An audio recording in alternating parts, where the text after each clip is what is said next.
ನಮಸ್ಕಾರ ಸ್ನೇಹಿತರೆ, ಶ್ರೀ ಕೃಷ್ಣ ಸಂದೇಶ ನಮ್ ರೀಲ್ಸ್ ಯೂಟ್ಯೂಬ್ ಚಾನೆಲ್ಗೆ ನಿಮಗೆಲ್ಲರಿಗೂ ಸ್ವಾಗತ. ದೇವರು ಹೇಗೆ ದೊಡ್ಡವನೆಂದು ತಿಳಿದರೆ ಮನುಷ್ಯನು ಸಹಜವಾಗಿ ಶರಣಾಗುತ್ತಾನೆ. ಇದನ್ನು ಭಗವದ್ಗೀತೆಯ 10ನೇ ಅಧ್ಯಾಯದ 6 ಮತ್ತು 7ನೇ ಶ್ಲೋಕದಲ್ಲಿ ಅನುವಾದಿಸಲಾಗಿದೆ. ಸಪ್ತರ್ಷಿಗಳು ಮತ್ತು ಅವರ ಪೂರ್ವದ 4 ಮಹರ್ಷಿಗಳು ಎಲ್ಲರೂ ನನ್ನಿಂದಲೇ ಬಂದರು, ನನ್ನ ಮನಸ್ಸಿನಿಂದ ಹುಟ್ಟಿದರು. ವಿವಿಧ ಲೋಕಗಳಲ್ಲಿರುವ ಜೀವಿಗಳೆಲ್ಲ ಅವರ ಸಂತಾನದವರೇ. ಪ್ರಭುವು ವಿಶ್ವದ ಜನತೆಯ ವಂಶವೃಕ್ಷವನ್ನು ಸಂಗ್ರಹವಾಗಿ ಕೊಡುತ್ತಿದ್ದಾನೆ.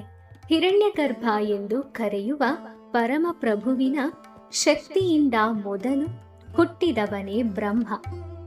ಬ್ರಹ್ಮನಿಂದ ಸಪ್ತರ್ಷಿಗಳು, ಅವರಿಗೆ ಮೊದಲು ಸನಕ, ಸನಂದ, ಸನಾತನ ಮತ್ತು ಸನತ್ ಕುಮಾರ ಎನ್ನುವ 4 ಮಹರ್ಷಿಗಳು ಮತ್ತು ಮನುಗಳು ರೂಪ ಪಡೆದರು.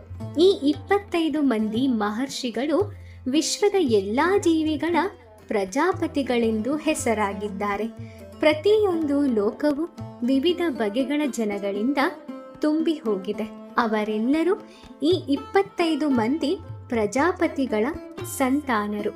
ಸೃಷ್ಟಿ ಮಾಡುವುದು ಹೇಗೆ ಎನ್ನುವುದನ್ನು ತಿಳಿಯುವ ಮೊದಲು ಬ್ರಹ್ಮನು ದೇವತೆಗಳ ಲೆಕ್ಕದ 1,000 ವರ್ಷಗಳ ಕಾಲ ತಪಸ್ಸು ಮಾಡಿದ. ಆನಂತರ ಸಪ್ತರ್ಷಿಗಳು. ಈ ರೀತಿಯಾಗಿ ಎಲ್ಲಾ ಬ್ರಾಹ್ಮಣರು, ಕ್ಷತ್ರಿಯರು ದೇವೋತ್ತಮ ಪರಮಪುರುಷನ ಶಕ್ತಿಯಿಂದಲೇ ಹುಟ್ಟಿದವರು. ಬ್ರಹ್ಮನನ್ನು ಪಿತಾಮಹ ಅಥವಾ ಅಜ್ಜ ಎಂದು, ಕೃಷ್ಣನನ್ನು ಪ್ರಪಿತಾಮಹ ಅಥವಾ ಅಜ್ಜನ ತಂದೆ ಎಂದು ಕರೆಯಲಾಗುತ್ತದೆ. ಇದನ್ನು ಭಗವದ್ಗೀತೆಯ 11ನೇ ಅಧ್ಯಾಯದಲ್ಲಿ ಹೇಳಲಾಗಿದೆ. ನನ್ನ ಈ ಐಶ್ವರ್ಯವನ್ನು ಮತ್ತು ಯೋಗ ಶಕ್ತಿಯನ್ನು ಯಥಾರ್ಥವಾಗಿ ತಿಳಿದವನು ಪರಿಶುದ್ಧವಾದ ಭಕ್ತಿ ಸೇವೆಯಲ್ಲಿ ತೊಡಗುತ್ತಾನೆ. ಈ ವಿಷಯದಲ್ಲಿ ಸಂಶಯವೇ ಇಲ್ಲ. ಆಧ್ಯಾತ್ಮಿಕ ಭಾವ ಪರಿಪೂರ್ಣತೆಯನ್ನು ಅತ್ಯುನ್ನತ ಶಿಖರವೆಂದರೆ ದೇವೋತ್ತಮ ಪರಮಪುರುಷನ ಅರಿವು. ಪರಮಪ್ರಭುವಿನ ವಿವಿಧ ಸಿರಿಗಳಲ್ಲಿ ದೃಢವಾದ ವಿಶ್ವಾಸವಿಲ್ಲದಿದ್ದರೆ ಮನುಷ್ಯನು ಭಕ್ತಿ ಸೇವೆಯಲ್ಲಿ ನಿರತನಾಗಲಾರ.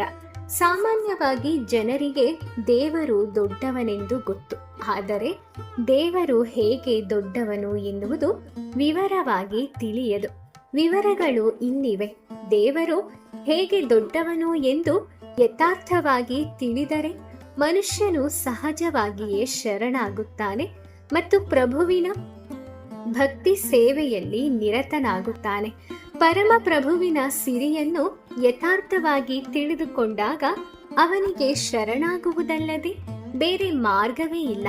ಶ್ರೀಮದ್ ಭಾಗವತ, ಭಗವದ್ಗೀತೆ ಮತ್ತು ಇಂತಹ ಇತರ ಸಾಹಿತ್ಯದಲ್ಲಿನ ವರ್ಣನೆಗಳಿಂದ ಈ ಯಥಾರ್ಥ ಜ್ಞಾನವನ್ನು ಪಡೆಯಬಹುದಾಗಿದೆ.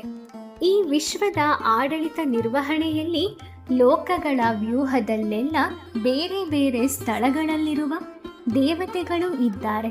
ಅವರ ಮುಖ್ಯವಾದವನು ಬ್ರಹ್ಮ, ಶಿವ, 4 ಕುಮಾರರು ಮತ್ತು ಇತರರ ಪ್ರಜಾಪತಿಗಳು.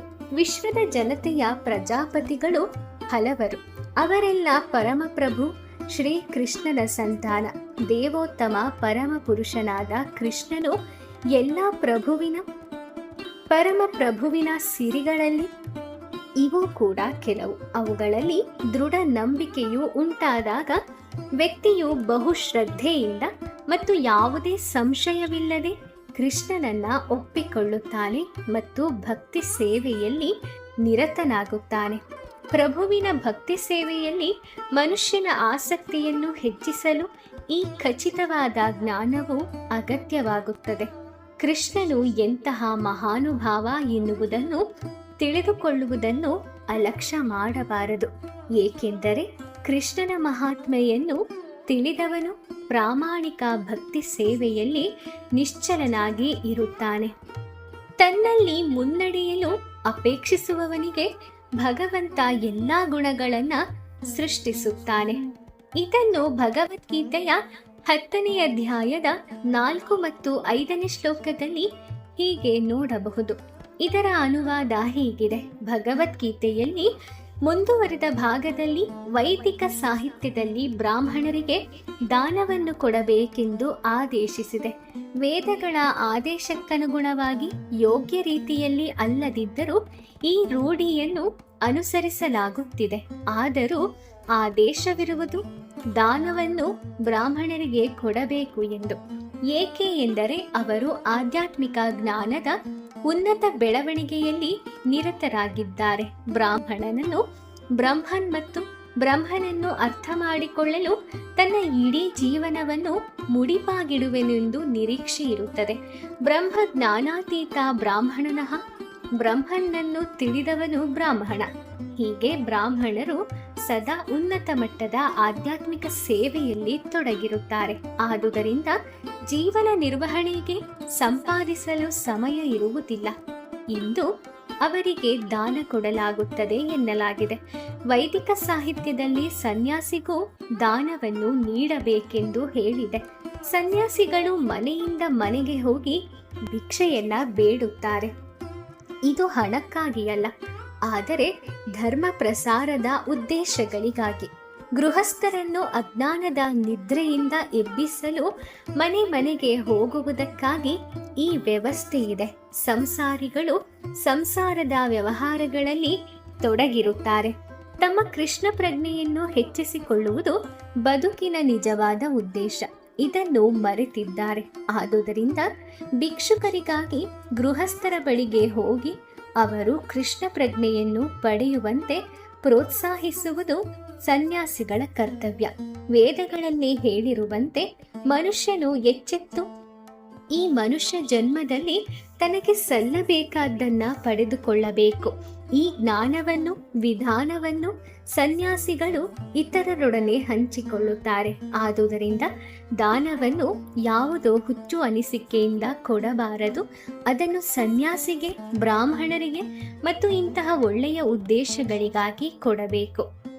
ಮನುಷ್ಯ ಸಮಾಜದಲ್ಲಿ ಮತ್ತು ದೇವತೆಗಳ ಸಮಾಜದಲ್ಲಿ ಇಂತಹ ಗುಣಗಳು ಕಾಣಬರುತ್ತವೆ. ಇತರ ಲೋಕಗಳಲ್ಲಿಯೂ ವಿವಿಧ ಸ್ವರೂಪಗಳ ಮನುಷ್ಯರಿದ್ದಾರೆ. ಈ ಗುಣಗಳು ಅಲ್ಲಿಯೂ ಇರುತ್ತದೆ. ಈಗ ಕೃಷ್ಣ ಪ್ರಜ್ಞೆಯಲ್ಲಿ ಮುನ್ನಡೆಯಲು ಅಪೇಕ್ಷಿಸುವವನಿಗಾಗಿ ಕೃಷ್ಣನು ಈ ಎಲ್ಲ ಗುಣಗಳನ್ನ ಸೃಷ್ಟಿಸುತ್ತಾನೆ. ಆದರೆ ವ್ಯಕ್ತಿಯು ಅವುಗಳನ್ನು ತನ್ನೊಳಗಿಂದಲೇ ಬೆಳೆಸಿಕೊಳ್ಳುತ್ತಾನೆ. ಪರಮಪ್ರಭುವಿನ ಭಕ್ತಿ ಸೇವೆಯಲ್ಲಿ ತೊಡಗಿರುವವನು ಪರಮಪ್ರಭುವೆ ವ್ಯವಸ್ಥೆ ಮಾಡಿದಂತೆ ಎಲ್ಲ ಒಳ್ಳೆಯ ಗುಣಗಳನ್ನು ಬೆಳೆಸಿಕೊಳ್ಳುತ್ತಾನೆ. ನಾವು ಕಾಣುವ ಎಲ್ಲದರ ಮೂಲ, ಅವು ಒಳ್ಳೆಯವಾಗಿರಲಿ ಅಥವಾ ಕೆಟ್ಟದ್ದಾಗಿರಲಿ, ಕೃಷ್ಣನೇ. ಕೃಷ್ಣನಲ್ಲಿ ಇಲ್ಲದ್ದು ಯಾವುದು ಈ ಐಹಿಕ ಜಗತ್ತಿನಲ್ಲಿ ಪ್ರಕಟವಾಗಲು ಸಾಧ್ಯವಿಲ್ಲ. ಇದೇ ಜ್ಞಾನ. ವಸ್ತುಗಳು ಬೇರೆ ಬೇರೆ ಸ್ಥಿತಿಗಳಲ್ಲಿ ಇವೆ ಎಂದು ನಮಗೆ ತಿಳಿದಿದ್ದರೂ ಎಲ್ಲವೂ ಕೃಷ್ಣನಿಂದಲೇ ಬರುತ್ತವೆ ಎನ್ನುವುದನ್ನು ನಾವು ಗುರುತಿಸಬೇಕು. ಸ್ನೇಹಿತರೆ, ಈ ಒಂದು ಸಂದೇಶ ನಿಮಗೆ ಇಷ್ಟ ಆಗಿದ್ರೆ ವಿಡಿಯೋನ ಲೈಕ್ ಮಾಡಿ, ಶೇರ್ ಮಾಡಿ, ಹಾಗೆ ನಿಮ್ಮ ಅನಿಸಿಕೆಗಳನ್ನು ಕಮೆಂಟ್ ಮಾಡಿ. ಇದೇ ರೀತಿಯ ಉತ್ತಮ ಸಂದೇಶಗಳನ್ನು ತಿಳ್ಕೊಳ್ಳೋಕ್ಕೋಸ್ಕರ ನಮ್ಮ ರೀಲ್ಸ್ ಯೂಟ್ಯೂಬ್ ಚಾನೆಲ್ಗೆ ಸಬ್ಸ್ಕ್ರೈಬ್ ಮಾಡ್ಕೊಳ್ಳಿ. ಮುಂದಿನ ವಿಡಿಯೋದಲ್ಲಿ ಭೇಟಿ ಮಾಡ್ತೀನಿ. ಓಂ ಶ್ರೀ ಕೃಷ್ಣಾಯ ನಮಃ. ಆ ಕೃಷ್ಣ ಪರಮಾತ್ಮ ನಿಮ್ಮೆಲ್ಲರಿಗೂ ಒಳ್ಳೆಯದನ್ನು ಮಾಡಲಿ. ಧನ್ಯವಾದಗಳು.